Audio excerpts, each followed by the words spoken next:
Hello दोस्तों, आज है 21 अप्रैल। जो आज की करंट अफेयर्स की चर्चा है हम उसको कर लेते हैं। उससे पहले मैं आपको बता दूं, यदि आप हमारे social media accounts Twitter, Facebook, Instagram से जुड़ना चाहते हैं तो आप जुड़ सकते हैं by searching Saurabh Pandey.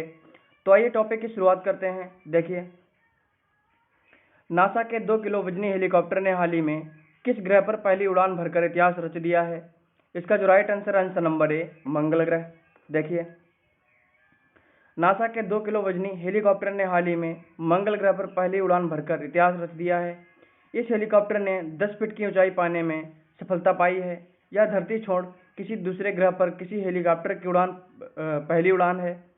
NASA के अनुसार धरती पर उड़ान भरने वाले हेलीकॉप्टर के ब्लेड 1 मिनट में 400 से 500 राउंड घूमते हैं। अगला क्वेश्चन, केंद्र सरकार ने हाल ही में सीरम इंस्टीट्यूट ऑफ इंडिया को भारत बायोटेक को कोरोना वैक्सीन की आपूर्ति के लिए कितने करोड़ रुपए देने की मंजूरी दी है?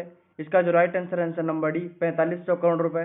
देखिए, केंद्र सरकार ने हाल ही में 18 साल की उम्र से ऊपर के सभी नागरिकों के लिए कोविड-19 टीकाकरण खोलने के लिए मंजूरी के बाद कोरोना वैक्सीन की आपूर्ति के लिए सीरम इंस्टीट्यूट ऑफ इंडिया और भारत बायोटेक को 4500 करोड़ रुपए देने की मंजूरी दी है।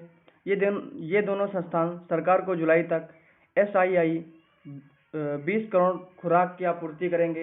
अगला क्वेश्चन, इनमें से किस भाषा के फिल्म निर्माता और राइटर सुमित्रा भावे का हाल ही में निधन हो गया? इसका जो right answer number D, Marathi film. देखिए, मराठी फिल्म निर्माता और राइटर सुमित्रा भावे का हाल ही में 78 वर्ष की उम्र में निधन हो गया है। वे अपने सहयोगी और सह निर्देशक सुनील सुखथंकर के साथ बेहतरीन फिल्म निर्माता मानी जाती थीं। उन्होंने पुणे के curve institute of social science में एक NGO और ऑल इंडिया रेडियो के साथ मराठी न्यूज रीडर के रूप में कार्य किया था। अगला क्वेश्चन, 21 अप्रैल को पूरे भारत में कौन सा दिवस मनाया जाता है? इसका जो राइट आंसर नंबर डी, भारतीय सिविल सेवा दिवस।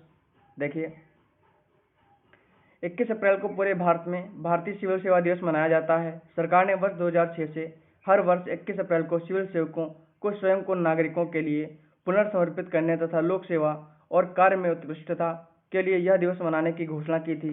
अगला क्वेश्चन, केंद्रीय मंत्रिमंडल ने हाल ही में किस आयोग और ब्राजील की आर्थिक रक्षा प्रशासनिक परिषद के बीच हुए MOU को मंजूरी दे दी है? इसका जो राइट आंसर नंबर डी, भारतीय प्रतिस्पर्धा आयोग। देखिए, केंद्रीय मंत्रिमंडल ने हाल ही में भारतीय प्रतिस्पर्धा आयोग यानी CCI और ब्राजील के आर्थिक रक्षा प्रशासनिक परिषद यानी CADE के साथ हुए MOU को मंजूरी दे दी है, जिसका उद्देश्य किसी अन्य देश की एजेंसी के साथ कोई समझौता या व्यवस्था कायम करने की अनुमति देना है। अगला क्वेश्चन, भारत के कई राज्यों में ऑक्सीजन पहुंचाने के लिए पहली ऑक्सीजन एक्सप्रेस मुंबई से किस शहर के बीच रवाना की गई है? इसका जो right answer number C, Visakhapatnam. देखिए, भारत के कई राज्यों में ऑक्सीजन पहुंचाने के लिए पहली ऑक्सीजन एक्सप्रेस मुंबई से विशाखापट्टनम के बीच रवाना हुई है। रो सेवा के तहत कलम्बोली से 7 खाली टैंकरों को विशाखापट्टनम ले जाया गया, जहां से तरल मेडिकल ऑक्सीजन लोड किया जाएगा। अगला क्वेश्चन, निम्न में से किस देश के पूर्व राष्ट्रपति वाल्टर फ्रिट्ज मोंडेल का हाल ही में निधन हो गया? इसका जो right answer number B, America. देखिए, अमेरिका के पूर्व उपराष्ट्रपति वाल्टर फ्रिट्ज मोंडेले का हाल ही में मेट्रोपोलिस शहर में 93 वर्ष की उम्र में निधन हो गया। वे वर्ष 1977 से 1981 के बीच अमेरिका के उपराष्ट्रपति थे। उन्हें 1980 के चुनाव में रोनाल्ड रीगन के हाथों कार्टर को हार का सामना करना पड़ा था। उन्होंने वर्ष 1984 में डेमोक्रेटिक प्रेसिडेंशियल नॉमिनेशन जीता था। अगला क्वेश्चन, भारत और किस देश के बीच व्यापार सुधार उपायों के तहत क्षेत्र में सहयोग तंत्र स्थापित करने के लिए हुए समझौता ज्ञापन मंत्रिमंडल ने मंजूरी दी है? इसका जो राइट आंसर है बांग्लादेश, आंसर नंबर सी।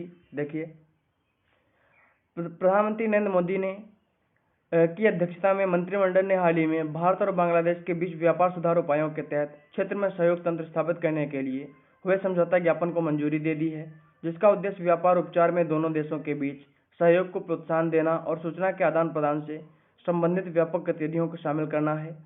तो आज का हमारा टॉपिक यहीं पे समाप्त होता है। फिर मिलेंगे आपसे किसी अन्य टॉपिक पे। तब तक के लिए गॉड ब्लेस यू ऑल।